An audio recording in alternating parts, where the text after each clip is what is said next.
Hey, if you're looking for a quiet corner of the internet where you can rest your tired mind and heart, I'm here for you. Come sit with me. If you're carrying something really heavy and you can't talk about it, but you don't want to be alone, you're welcome here.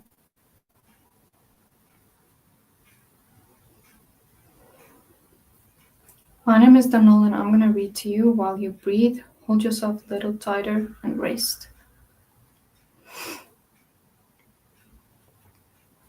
Okay, we're reading The Secret Garden from Frances Hodgson Burnett. Oh, I'm so glad, said Mary thankfully. If you did not come back until winter or even autumn, there would be time to watch the secret garden come alive. Even if you found out then and took it away from her, she would have had that much at least. Hey,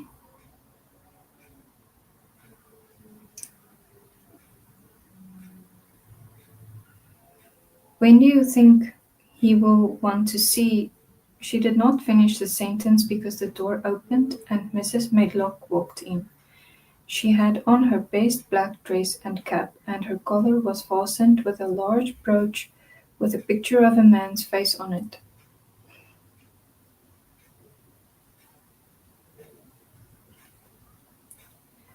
It was a colored photograph of Mr. Medlock, who had died years ago, and she always wore it when she was dressed up. She looked nervous and excited. Your hair is rough, she said quickly. Go and brush it. Martha helped her to slip on her best dress. Mr. Craven sent me to bring her to him in his study. All the pink left Mary's cheeks, her heart began to thump, and she felt herself changing into a stiff, plain, silent child again.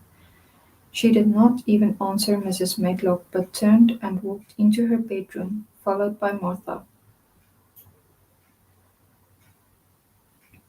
She said nothing while her dress was changed and her hair brushed, and after she was quite tidy, she followed Mrs. Medlock down the corridors in silence. What was there for her to say? She was obliged to go and see Mr. Craven, and he would not like her, and she would not like him. She knew what he would think of her. She was taken to a part of the house she had not been into before.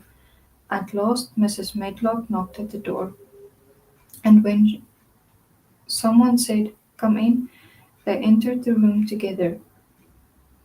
A man was sitting in an armchair before the fire, and Mrs. Medlock spoke to him. "This is Miss Mary, sir," she said.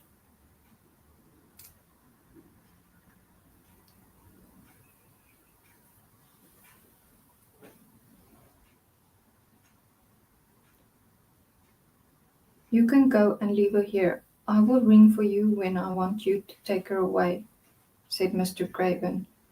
When she went out and closed the door, Mary could only stand waiting, a little, plain little thing, twisting her thin hands together. She could see that the man in the chair was not so much a hunchback as a man with high, rather crooked shoulders, and he had black hair streaked with white. He turned his head over his high shoulders and spoke to her. "Come here," he said. Mary went to him. He was not ugly. His face would have been handsome if it had not been so miserable. He looked as if the sight of her worried and fretted him, as if he didn't know what in the world to do with her. "Are you well?" he asked. "Yes," Mary answered. "Do they take good care of you?" "Yes." He rubbed his forehead fretfully as he looked her over. "You are very thin," he said. "I'm getting fatter," Mary answered in what she knew was her stiffest way. What an unhappy face he had! His black eyes seemed as if they had scarcely saw her, as if they were seeing something else, and he would hardly keep his thoughts upon her. "I forgot you," he said. "How could I remember you? I intended to send you a governess or a nurse. or someone of that sort, but I forgot. Please, Mary began Mary. Please, and then the lump in her throat choked her. What do you want to say? He inquired. I am I'm too big for a nurse, said Mary, and please don't make me have a governess yet. He rubbed his forehead again and stared at her. That was what the Sowerby woman said, he muttered, absent-mindedly. Then Mary gathered a scrap of courage. She is she Martha's mother? She stammered. Yes, I think so, he replied. She knows about children, said Mary. She has 12, she knows. He seemed to rouse himself. What do you want to do? I want to play out of doors, Mary answered, hoping that her voice did not tremble. I never liked it in India. It makes me hungry here, and I am getting fatter. He was watching her. Mrs. Sowerby said it would do you good. Perhaps it will, he said. She thought you had better got stronger before you had a governess.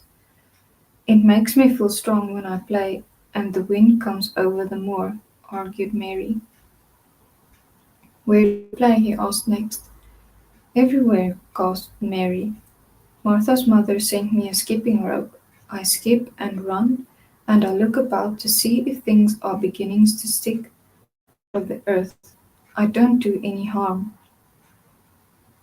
Don't look so frightened, he said in a worried voice. You could not do any harm, a child like you. You may do what you like. Mary put her hand up to her throat because she was afraid he might see the excited lump which she felt jump into it. She came a step nearer to him. May I? She said tremulously. Her anxious little face seemed to worry him more than ever. Don't look so frightened, he exclaimed. Of course you may. I am your guardian, though I am a poor one for any child. I cannot give you time or attention. I am too ill and wretched and distracted, but I wish you to be happy and comfortable. I don't know anything about children, but Mrs. Medlock is to see that you have all you need. I sent for you today because Mrs. Sowerby said I ought to see you. Her daughter had talked about you. She thought you needed fresh air and freedom and running about. She knows all about children, Mary said again in spite of herself. She ought to, said Mr. Craven. I thought her rather bold to stop me on the moor, but she said Mrs. Craven had been kind to her. It seemed hard for him to speak his dead wife's name. She's a respectable woman. Now I have seen you, I think she said sensible things. Play out of doors as much as you like. It's a big place and you may go where you like and amuse yourself as you like. Is there anything you want? As if a sudden thought had struck him. Do you want toys, books, dolls? Might I? Quivered Mary. Might I have a bit of earth? In her eagerness, she did not realize how queer the words would sound, and that they were not the ones she had meant to say. Mr. Craven looked quite startled. Earth, he repeated. What do you mean? To plant seeds in, to make things grow, to see them come alive, Mary faltered. He gazed at her a moment and then passed his hand quickly over his eyes. Do you care about gardens so much? He said slowly. I didn't know about them in India, said Mary. I was always ill and tired, and it was too hot. I sometimes made little beds in the sand and stuck flowers in them, but here it is different. Mr. Craven got up and began to walk slowly across the room. A bit of earth, he said to himself, and Mary thought that somehow she must have reminded him of something. When he stopped, and spoke to her. His dark eyes looked almost soft and kind. "You can have as much earth as you want," he said. "You remind me of someone else who loved the earth and things that grow. When you see a bit of earth you want, with something like a smile, take it, child, and make it come alive." "May I take it from anywhere if it's not wanted?" "Anywhere," he answered. "There, you must go now. I am tired." He touched the bell to call Mrs. Medlock. "Goodbye. I shall be away all summer."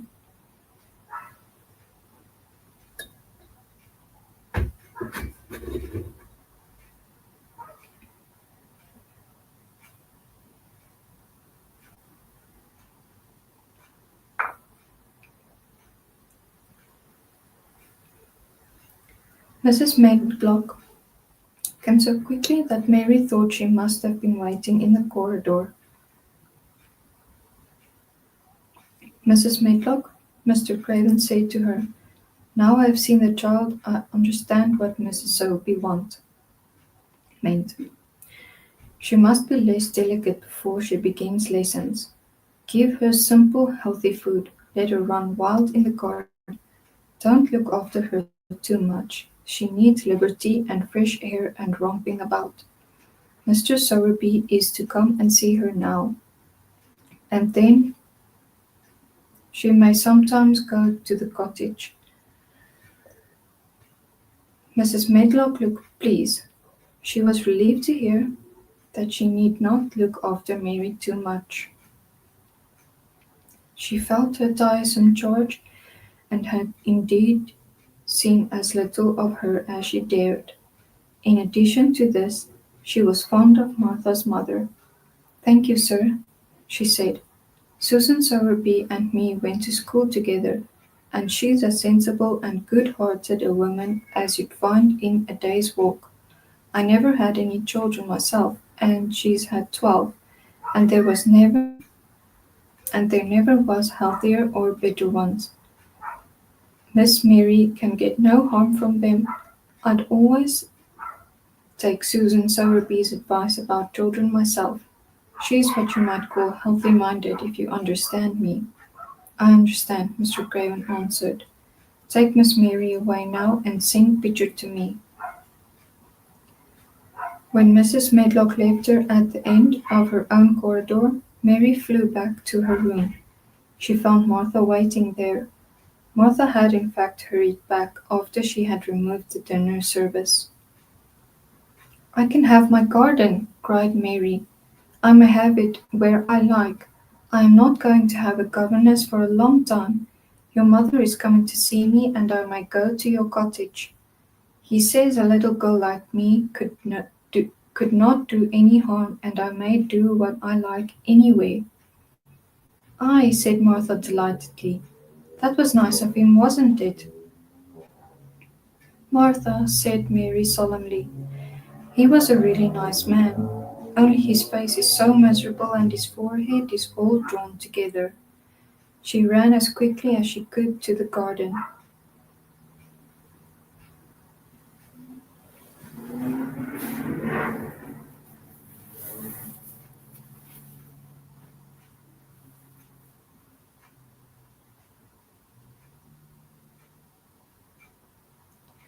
She had been away so much longer than she had thought she should, and she knew Dickon would have to set out early on his 5-mile walk.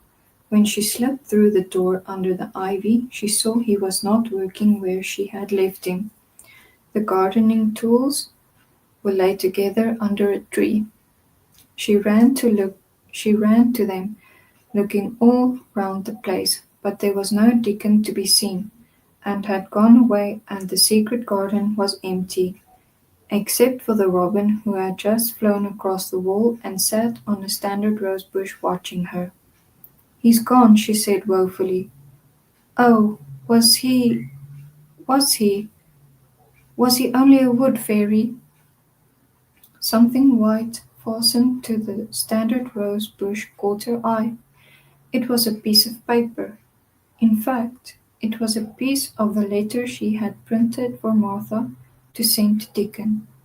It was fastened to the bush with a long thorn, and in a minute she knew Dickon had left it there. There was some roughly printed letters on it and a sort of picture. At first she could not tell what it was.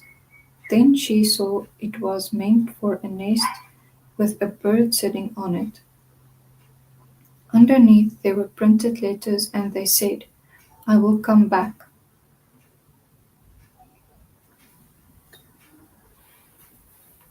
Chapter 13. I am Colin. Mary took the picture back to the house when she went to her supper and she showed it to Martha.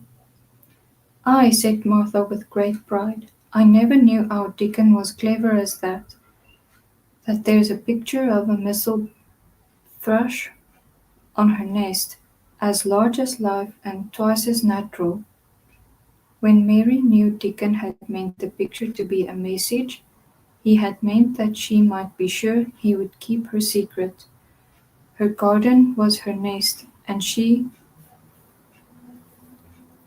was like a missel thrush. Oh, how she did like that queer common boy! She hoped he would come back to the next day, and she fell asleep looking forward to the morning.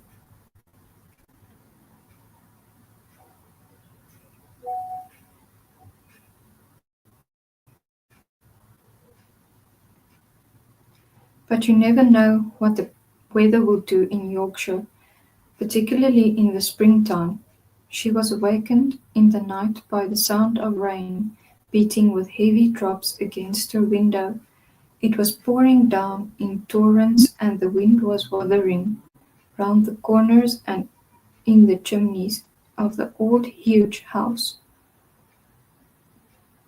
Mary sat up in bed and felt miserable and angry.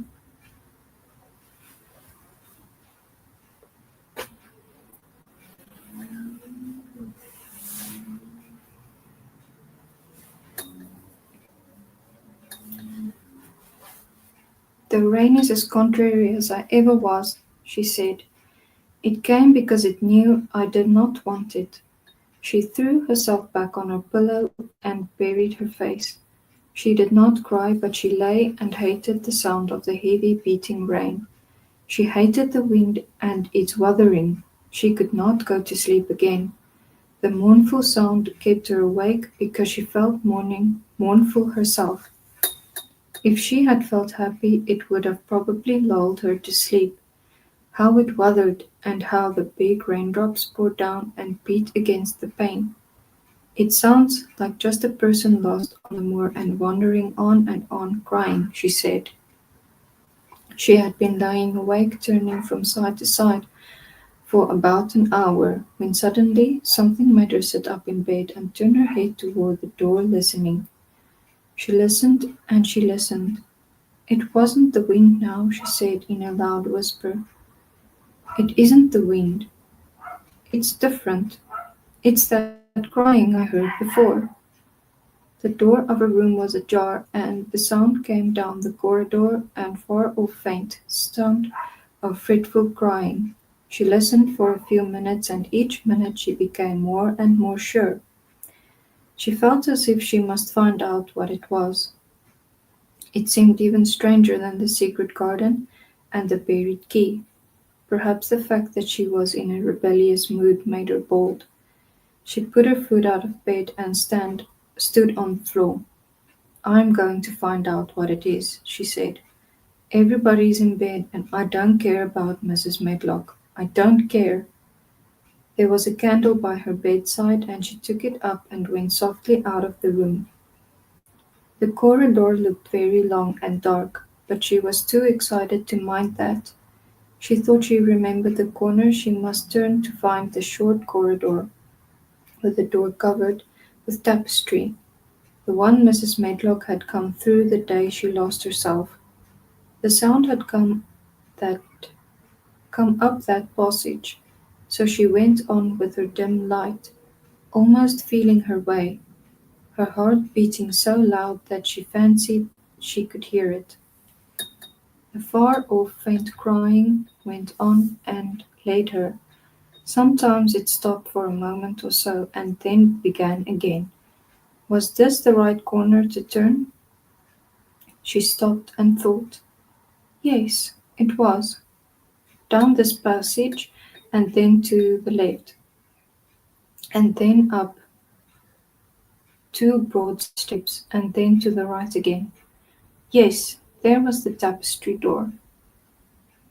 She pushed it open very gently and closed it behind her, and she stood in the corridor and could hear the crying quite plainly, though it was not loud. It was on the other side of the wall at her left, and a few yards farther on there was a door. She could see a glimmer of light coming from beneath it. The someone was crying in that room, and it was quite a young someone. So she walked to the door and pushed it open, and there she was standing in the room. It was a big room with ancient, handsome furniture in it. There was a low fire glowing faintly on the hearth, and the night light burning by the side of the carved four-posted bed hung with brocade, and on the bed was lying a boy, crying fretfully. Mary wondered if she was in a real place or if she had fallen asleep again and was dreaming without knowing it. The boy had a sharp, delicate face, the color of ivory, and he seemed to have eyes too big for it. He had also a lot of hair, which tumbled over his forehead in heavy locks and made his chin seem smaller. He looked like a boy who had been ill, but he was crying more as if he were tired and cross than as if he were in pain. Mary stood near the door with her cradle in her hand, holding her breath. Then she crept across the room, and as she drew nearer, the light attracted the boy's attention, and he turned his head on his pillow and stared at her, his grey eyes opening so wide that they seemed immense. "Who are you?" he said at last in a half-frightened whisper. "Are you a ghost?" "I am not," answered Mary, her own whisper sounding half-frightened. "Are you one?" He stared and stared and stared. Mary could not help noticing what strange eyes he had. They were agate grey, and they looked too big for his face because they had black lashes all round them. "No," he replied after waiting a moment or so. "I am Colin." "Who's Colin?" she faltered. "I am Colin Craven. Who are you?" "I am Mary Lennox. Mr. Craven is my uncle." "He's my father," said the boy. "Your father?" gasped Mary. "No one ever told me he had a boy." "Why didn't they?" "Come here," he said, still keeping his strange eyes fixed on her with an anxious expression. She came close to the bed, and he put out his hand and touched her. "You are real, aren't you?" he said. "I have such real dreams very often. You might be one of them." Mary had slipped on a woolen wrapper before she left her room, and she put a piece of it between his fingers. "Rub that and see how thick and warm it is," she said. "I'll pinch you in a little if you like, to show you how real I am. For a minute I thought you might be a dream too." "Where did you come from?" he asked. "From my own room. The wind wuthered so I couldn't go to sleep, and I heard someone crying and wanted to find out who it was." "What were you crying for?" "Because I couldn't go to sleep either and my head ached." "Tell me your name again." "Mary Lennox." No one ever to- Did no one ever tell you I had come to live here?" He was still fingering the fold of her wrapper, but he began to look a little more as if he believed in her reality. "No," he answered, "they daren't." "Why?" asked Mary. Because I should have been afraid you would see me. I won't let people see me and talk me over. Why? Mary asked again, feeling more mystified every moment. Because I am like this always, ill and having to lie down. My father won't let people talk me over either. The servants are not allowed to speak about me. If I live, I may be a hunchback, but I shan't live. My father hates to think I may be like him. Oh, what a queer house this is, Mary said. What a queer house. Everything is kind of secret. Rooms are locked up and gardens are locked up, and you, have you been locked up? No, I stay in this room because I don't want to be moved out of it. It tires me too much. Does your father come and see you? Mary ventured. Sometimes, generally when I am asleep. He doesn't want to see me. Why? Mary could not help asking again. A sort of angry shadow passed over the boy's face. My mother died when I was born, and it makes him wretched to look at me. He thinks I don't know, but I've heard people talking. He almost hates me. He hates the garden because she died, Mary said, half speaking to herself. What garden? The boy asked.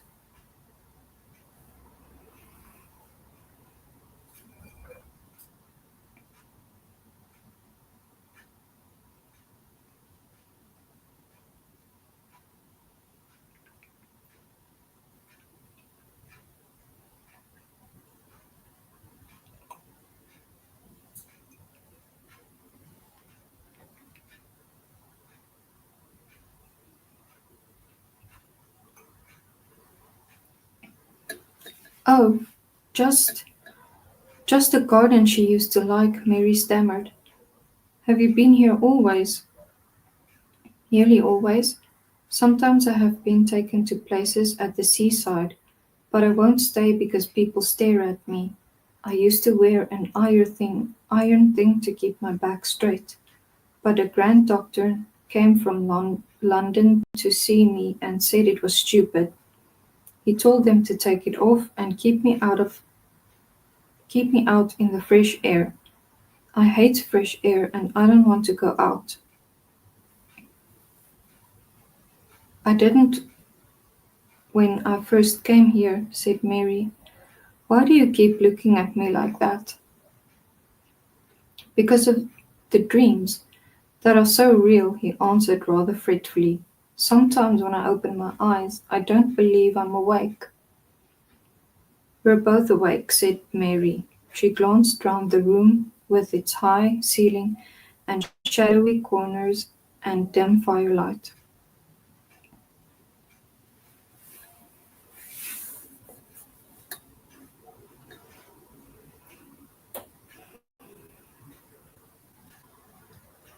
It looks quite like a dream, and it's in the middle of the night, and everybody in the house is asleep. Everybody but us. We are wide awake. I don't want to be a dream, the boy said restlessly. Mary thought of something all at once. If you don't like people to see you, she began, do you want me to go away? He still held the fold of her wrapper and he gave it a little pull. No, he said, I should be sure you were a dream if you went. If you are real, sit down on that big footstool and talk. I want to hear about you. Mary put down her candle on the table near the bed and sat down on the cushioned stool. She did not want to go away at all. She wanted to stay in the mysterious, hidden away room and talk to the mysterious boy. What do you want me to tell you? She said. He wanted to know how long she had been at Misselthwaite. He wanted to know which corridor her room was on. He wanted to know what she had been doing. if she disliked the moor as he disliked it.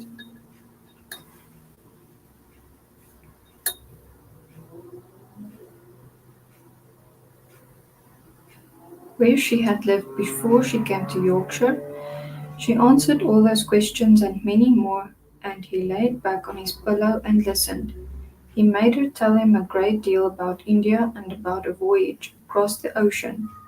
She found out that because he had been an invalid, he had not learned things as other children had.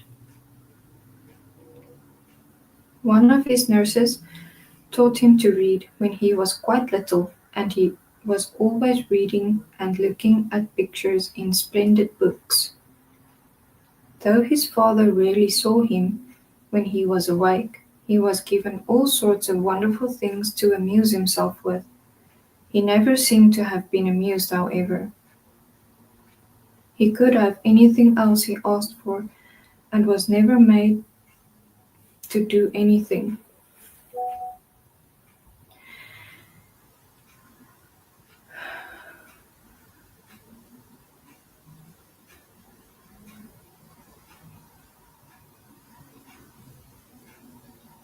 and was never made to do anything he did not like to do. Everyone is obliged to do what pleases me, and said indifferently, "It makes me ill to be angry. No one believes I shall live to grow up." He said it as if he was so accustomed to the idea that it had ceased to matter to him at all. He seemed to like the sound of Mary's voice. As she went on talking, he listened in a drowsy, interested way.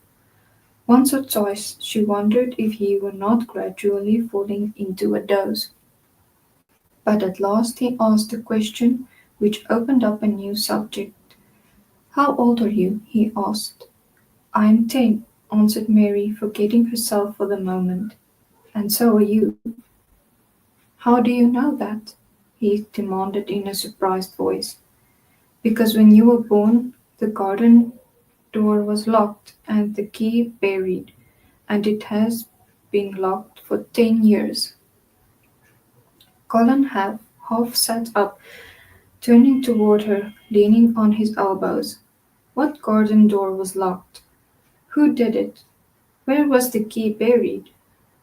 He exclaimed as if he were suddenly very much interested. It it was the garden Mr. Craven hates, said Mary nervously.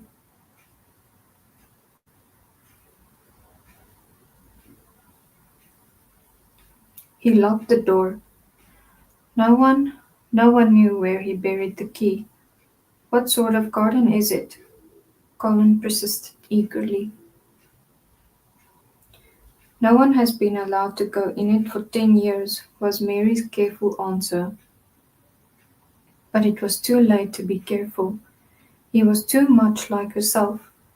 He too had nothing to think about, and the idea of a hidden garden attracted him as it had attracted her. He asked question after question. Where was it? Had she never looked for the door? Had she never asked the gardeners? "They won't talk about it," said Mary. "I think they have been told not to answer questions." "I would make them," said Colin. "Could you?" Mary faltered, beginning to feel frightened. If he could make people answer questions, who knew what might happen? "Everyone is obliged to please me. I told you that," he said. "If I were to live, this place would some time belong to me. They all know that. I would make them tell me." Mary had not known that she herself had been spoiled, but she could see quite plainly that this mysterious boy had been. He thought that the whole world belonged to him. How peculiar he was, and how coolly he spoke of not living. "Do you think you won't live?" she asked, partly because she was curious, and partly in hope of making him forget the garden. "I don't suppose I shall," he answered as indifferently as he had spoken before. "Ever since I remember anything I have heard people say I shan't." At first they thought I was too little to understand, and now they think I don't hear. But I do. My doctor is my father's cousin. He is quite poor, and if I die, he will have all Misselthwaite when my father is dead. I should think he wouldn't want me to live. Do you want to live? Inquired Mary. No, he answered, in a cross, tired fashion. But I don't want to die. When I feel ill, I lie here and think about it until I cry and cry. I have heard you crying 3 times, Mary said, but I don't know who it was.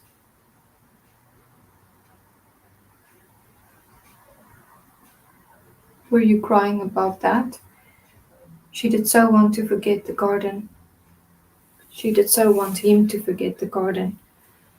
I dare say, he answered. Let us talk about something else. Talk about that garden. Don't you want to see it? Yes, answered Mary in a quiet, low voice. I do. He went on persistently. I don't think I ever really wanted to see anything before, but I want to see that garden. I want the key dug up. I want that door unlocked. I would let them take me there in my chair. That would be getting fresh air. I am going to make them open the door. He had become quite excited, and his strange eyes began to shine like stars, and looked more immense than ever. They have to please me, he said. I will make them take me there, and I will let you go too. Mary's hands clutched each other. Everything would be spoiled. Everything. Dickon would never come back. She would never again feel like a missel thrush with a safe hidden nest. Oh, don't, don't, don't do that, she cried out. He stared as if he thought she had gone crazy. Why, he exclaimed. You said you wanted to see it. I do, she answered almost with a sob in her throat. But if you make them open that door and take you in like that, it will never be a secret again. He leaned still farther forward. A secret, he said. What do you mean? Tell me. Mary's words almost tumbled over one another. You see, you see, she panted. I If no one knows but ourselves, if there was a door hidden somewhere under the ivy, if there was, and he could find it, and if we could slip through it together and shut it behind us, and no one only knew anyone was inside, and we called it our garden and pretended that we were missel thrushes and it was our nest, and if we played there almost every day and dug up and planted seeds and make it all come alive. Is it dead? He interrupted her. It will soon be if no one cares for it, she went on. The bulbs will live, but the roses.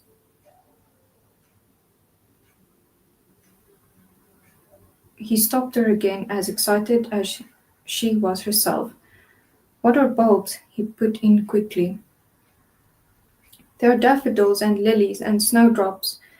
They are walking in the earth now, working in the earth now, pushing up pale green points because the spring is coming. Is the spring coming? He said. What is it like? You don't see it in rooms if you're ill. It is the sun shining on the rain, and the rain falling on the sunshine, and things pushing up and working under the earth, said Mary. If the garden was a secret and we could get into it, we would watch the things grow bigger every day and see how many roses are alive. Don't you see?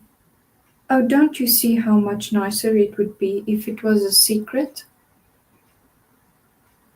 I never had a secret, he said, except that one about not living to grow up. They don't know I know that, so it is sort of a secret. But I like this better. If you won't make them, take you to the garden, pleaded Mary. Perhaps I feel almost sure I can find out how to get in sometime. And then, if the doctor wants you to go out in your chair, and if you can always do what you want to do, perhaps we might find some boy who would push you, and we could go alone in, and it would always be a secret garden. I should like that, he said very slowly, his eyes looking dreamy. I should like that. I should not mind fresh air in a secret garden. Mary began to recover her breath and feel safer because the idea of keeping the secret seemed to please him. She felt almost sure that if she kept on talking and could make him see the garden in his mind, and as she had seen it, he would like it so much that he could not bear to think that everybody might tramp into it when they chose. I'll tell you what I think it would be like if we could go into it, she said. It has been shut up so long, things have grown into a tangle perhaps. They lay quite still and listened while she went on talking about the roses, which might have clambered up the tree to tree and hung down, about the many birds, which might have built their nests there because it was so safe.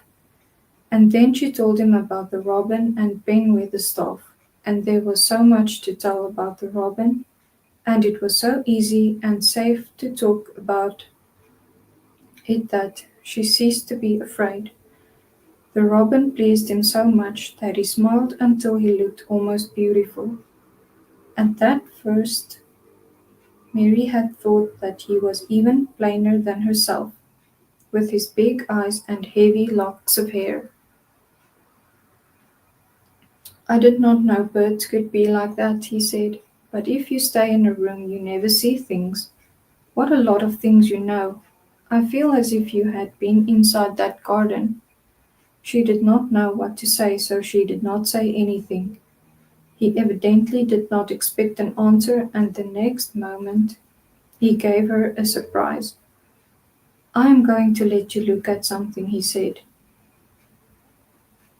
Do you see that rose-colored silk curtain hanging on the wall over the mantelpiece? Mary had not noticed it before, but she looked up and saw it. It was curtain it was a curtain of soft silk hanging over what seemed to be some picture. Yes, she answered. There's a cord hanging from it, said Colin. Go and pull it. Mary got up, much mystified, and found the cord. When she pulled it, the silk curtain ran back on rings, and when it ran back, it uncovered a picture. It was the picture of a girl with a laughing face. She had bright hair tied up with a blue ribbon, and her gay, lovely eyes were exactly like Colin's unhappy ones, agate grey and looking twice as big as they really were because of the black lashes all round them.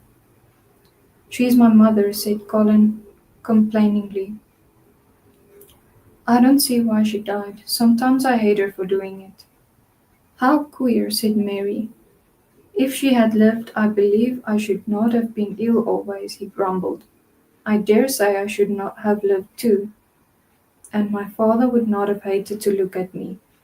I dare say I should have had a strong back. Draw the curtain again. Mary did as she was told and returned to her footstool.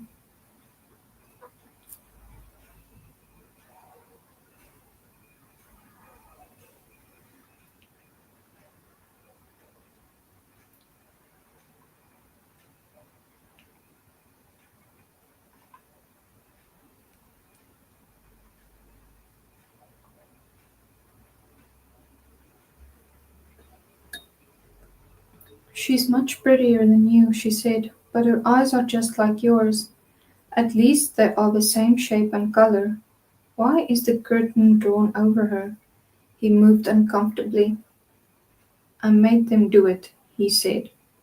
Sometimes I don't like to see her looking at me. She smiles too much when I am ill and miserable. Besides, she is mine and I don't want everyone to see her. There were a few moments of silence and then Mary spoke. What would Mrs. Medlock do if she found out that I had been here? She inquired. She would do as I told her to do, he answered. And I should tell her that I wanted you to come here and talk to me every day. I am glad you came. So am I, said Mary. I will come as often as I can, but she hesitated. I shall have to look every day for the garden door. Yes, you must, said Colin, and you can tell me about it afterward. He lay thinking for a few minutes, as he had done before, and then he spoke again. I think you shall be a secret too, he said. I will not tell them until they find out. I can always send the nurse out of the room and say that I want to be by myself. Do you know Martha? Yes, I know her very well. She waits on me. He nodded his head toward the outer corridor. She's the one who is asleep in the other room. The nurse went away yesterday to stay all night with her sister, and she always makes Martha attend to me when she wants to go out. Martha shall tell you when to come here. Then Mary understood Martha's troubled look when she had asked questions about the crying. Martha knew about you all the time, she said. Yes, she often attends to me. The nurses likes to get away from me, and then Martha comes. I have been here a long time, said Mary. Shall I go away now? Your eyes look sleepy. I wish I could go to sleep before you leave me, he said rather shyly. Shut your eyes, said Mary, drawing her footstool closer, and I will do what my ayah used to do in India. I will pat your hand and stroke it and sing something quiet and low. I should like that perhaps, he said drowsily. Somehow she was sorry for him and did not want him to lie awake, so she leaned against the bed and began to stroke and pat his hand, and sing a very low little chanting song in Hindustani. That is nice, he said more drowsily still, and she went on chanting and stroking, but when she looked at him again his black lashes were laying close against his cheeks, for his eyes were shut and he was fast asleep. So she got up softly, took her candle, and crept away without making a sound.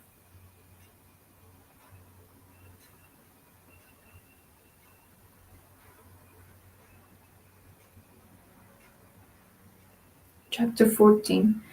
A Young Rajah. The moor was hidden in mist when the morning came, and the rain had not stopped pouring down. There could be no going out of doors. Martha was so busy that Mary had no opportunity of talking to her, but in the afternoon she asked her to come and sit with her in the nursery.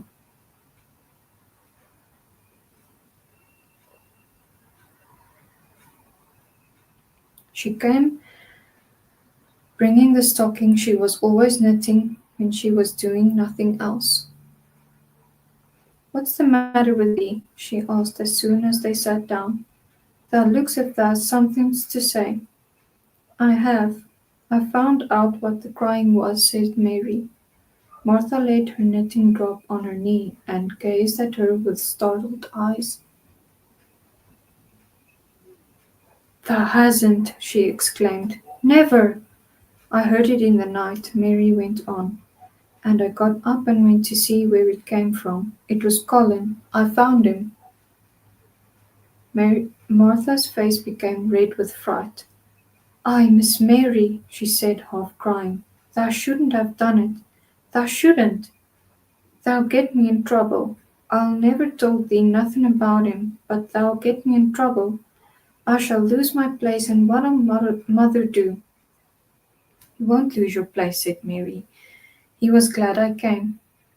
We talked, and he said he was glad I came. Was he? Cried Martha. Art thou sure? Thou doesn't know what he's like. When anything vexes him, he's a big lad to cry like a baby, but when he's in a passion, he'll fair scream just to frighten us. He knows he daren't call our souls our own.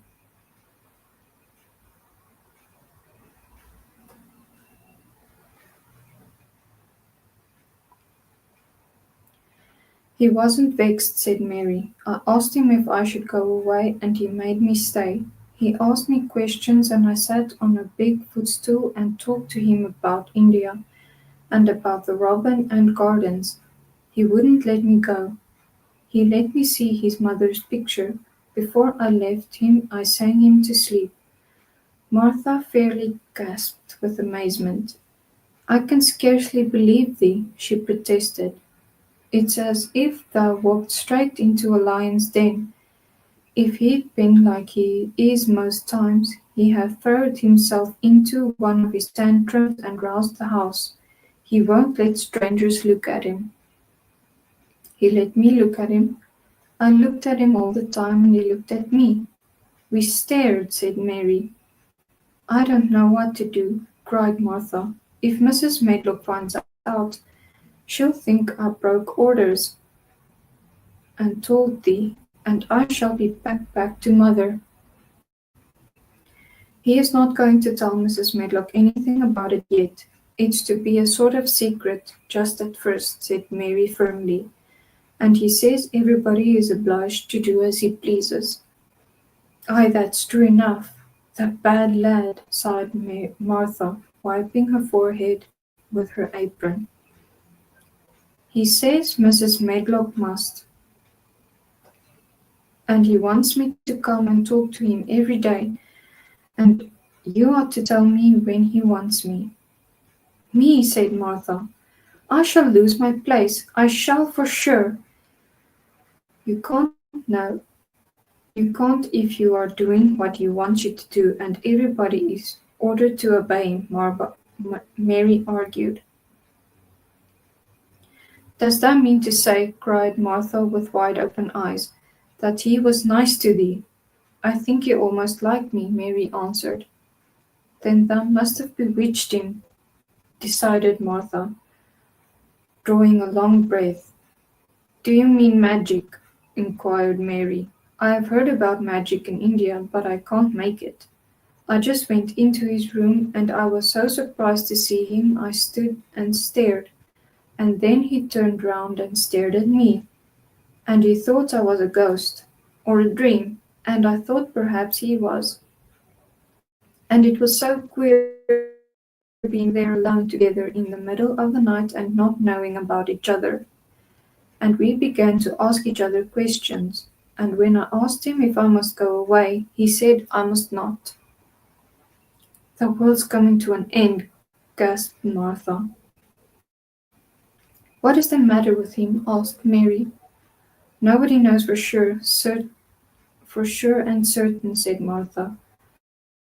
Mr. Craven went off his head like when he was born. The doctors thought he'd have to be put in asylum. It was because Mrs. Craven died like I told you. He wouldn't set eyes on the baby. He just raved and said it would be another hunchback like him, and it better die.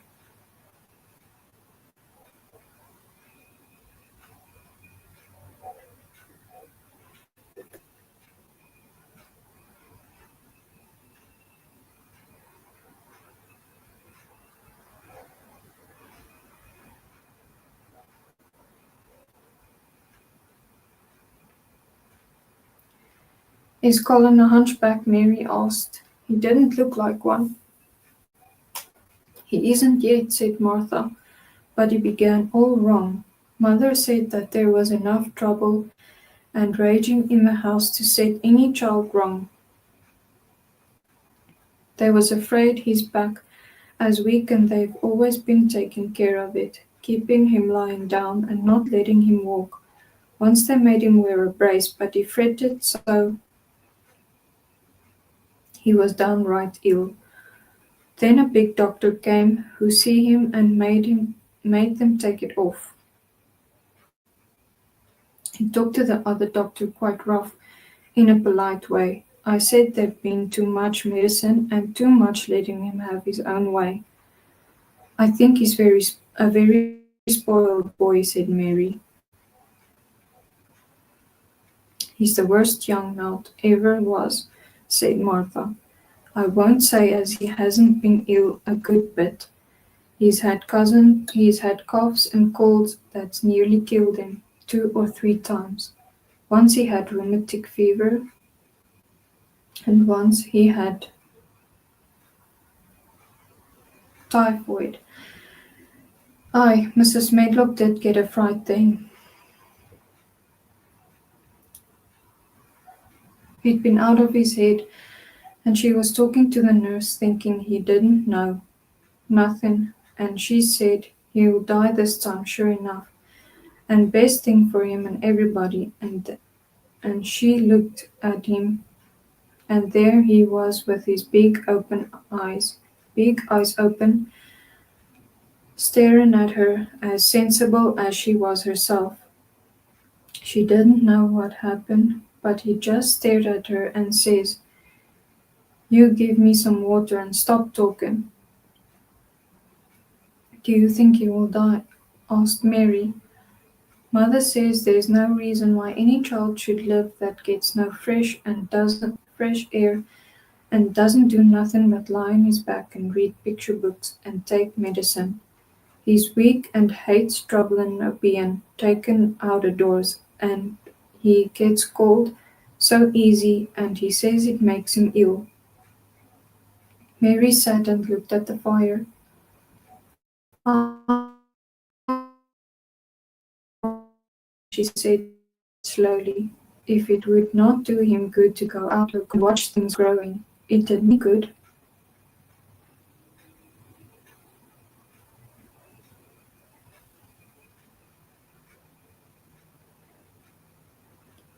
"One of the worst fits he ever had," said Martha, "was one time they took him out where the roses is by the fountain.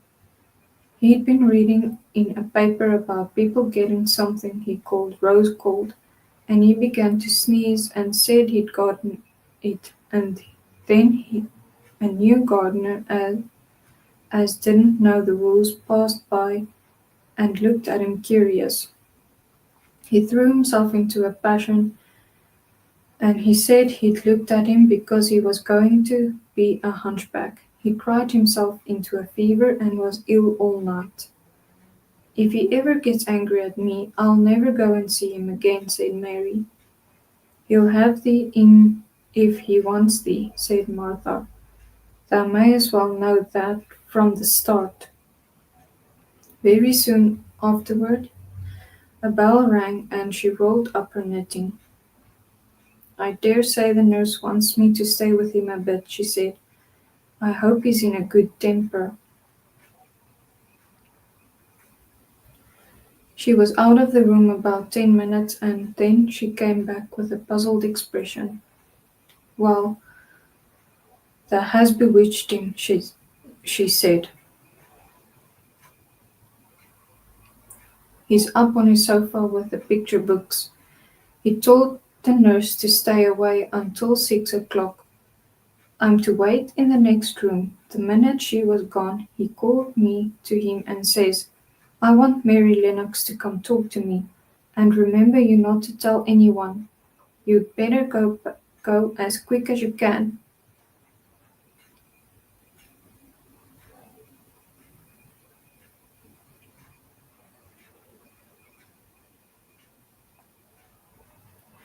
Mary was quite willing to go quickly. She did not want to see Colin as much as she wanted to see Dickon, but she wanted to see him very much. There was a bright fire on the hearth when she entered his room, and in the daylight she saw It was a very beautiful room indeed. There were rich colors in the rugs and hangings of pictures and books on the walls, which made it look glowing and comfortable even in spite of the grey sky and falling rain. Colin looked rather like a picture himself. He was wrapped in a velvet dressing gown and sat against a big brocaded cushion. He had a red spot on each cheek.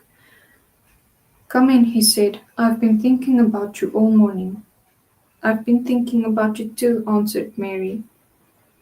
"You don't know how frightened Martha is. She says Mrs. Medlock will think she told me about you, and then she will be sent away."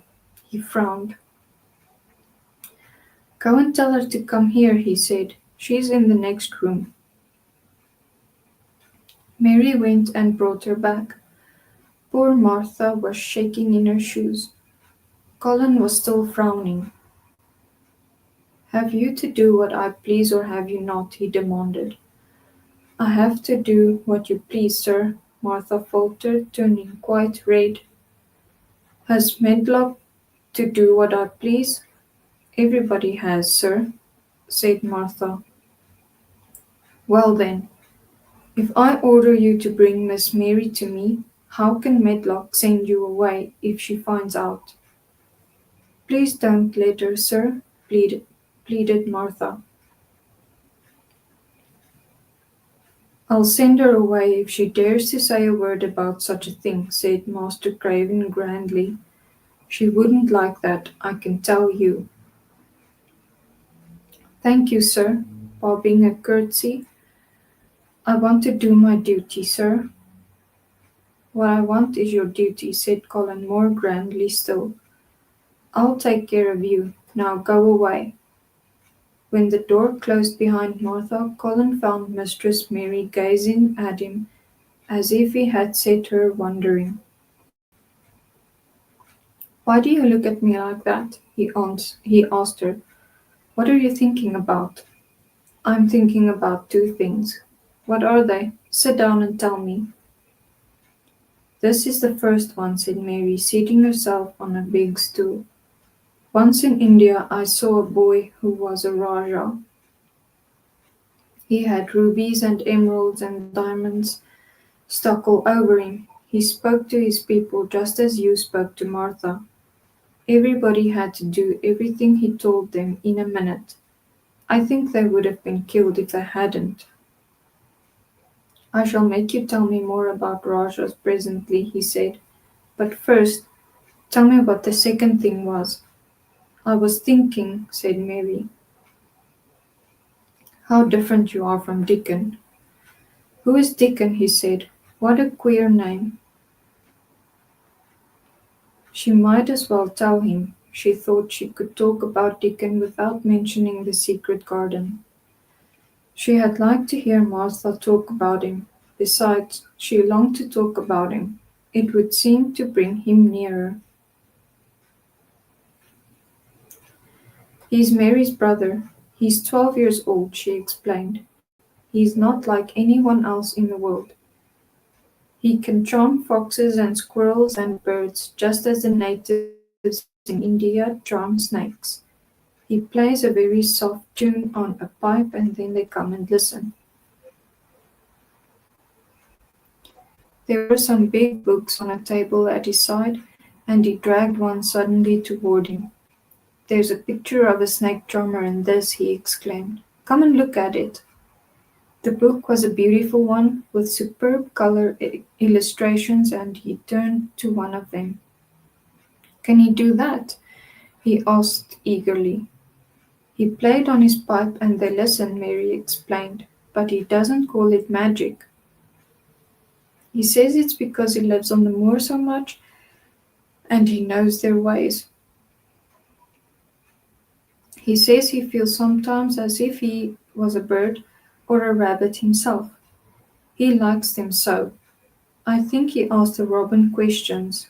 It seemed as if they talked to each other in soft chirps."